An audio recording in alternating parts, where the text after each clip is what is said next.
The religious aspect of it, the political religion or religious politicization, I think has been knocked off stylishly by this method. So Nigerians no longer speak about Muslim ticket or Christian ticket or Muslim Christian ticket, which at the campaign period was at the bib of the height of it.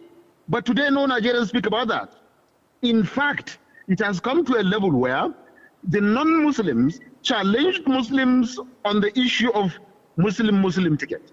The Muslims themselves challenged themselves on the issue of Muslim ticket. So here what I'm trying to portray is religious inclusion in politics is systematically dying with this Muslim ticket. So if by tomorrow a Christian ticket come up, I don't think any Nigerian will complain again. It will just be based on popularity. Who is more popular, who is more accepted.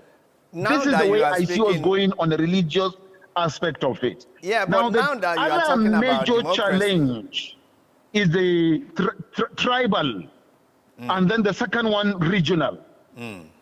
Because there is a regionalization of politics and the tribalistic input in political and governance activities. Like I said, the religious one is being systematically knocked off. So it is left for Nigerians to work towards knocking off the tribalistic inclusion in governance and politics, and then the regionalization of politics. Today, just like in the last administration of Muhammadu Buhari, there was this so much cry of appointment being one-sided, being lopsided.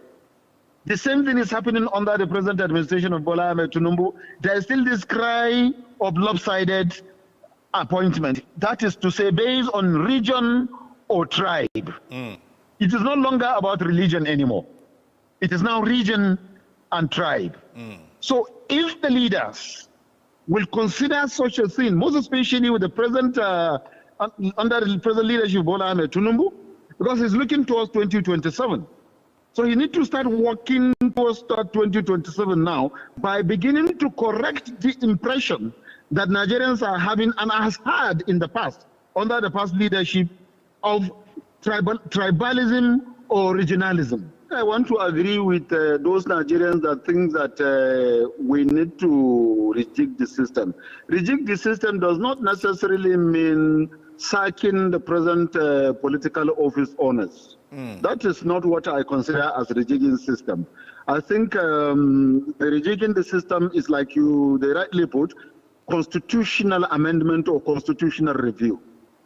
We are under a democratic system for about 25 years now. Our constitution was given to us by a military government.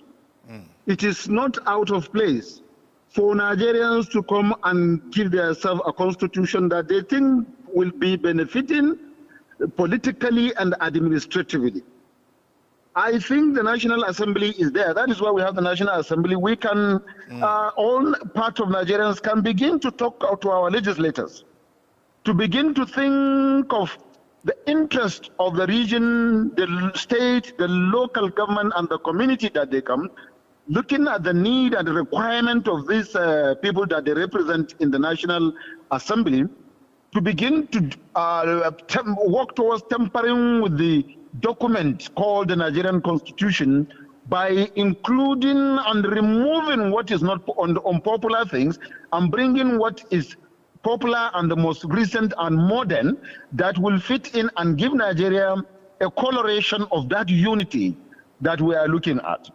I think there's nothing wrong with rejigging the system, if that is what they mean by rejigging the system, by tempering and rearranging, reorganizing, and for the Constitution to have the true voice of Nigerians.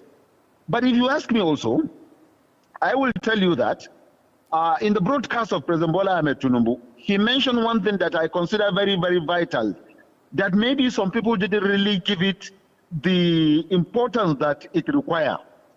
And that is the National Youth Conference that he said he will be convening shortly. That is one way to